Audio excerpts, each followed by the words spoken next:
Media సోదరులందరికీ పేరు పేరున ధన్యవాదాలు తెలియజేస్తూ, ముఖ్యంగా ఒక మంచి కార్యక్రమం. నేను రాగానే చాలామంది జర్నలిస్టులు వచ్చి, సార్ కొంతమందికి ఇవ్వడం జరిగింది ప్లాట్లు, ఇంకా మాకు రాలేదని చెప్పేసి మీ నుంచి వేరుపడ్డ వాళ్ళు ఎవరైతే ఉన్నారో వాళ్ళందరూ నా మీద దాడికే దిగిండ్రు అనమాట. వాళ్ళది ఆపితేనే వాళ్ళ రెండు కలిపి ఇవ్వాలని చెప్పేసి పట్టుబట్టింది.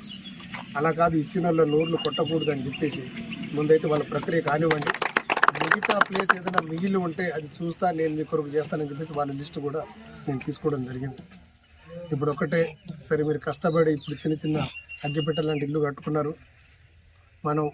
మన ప్రభుత్వం విలేకరులను చాలా పెద్ద మొత్తంలో వాళ్ళకి ఇందిరమ్మ ఇల్లు ఇవ్వాలని చెప్పేసి ఒక మంచి ఆలోచనతో ఉంది. నేను ఏమంటున్నానంటే, సరే మొదటి ఫేజ్లో కాకుండా కూడా తర్వాత ఫేజ్లోనే మేము అడిగి కొట్లాడి మన జర్నలిస్టులందరికీ సెకండ్ ఫేజ్లో ఇందిరమ్మ ఇల్లు ఇప్పిద్దాం.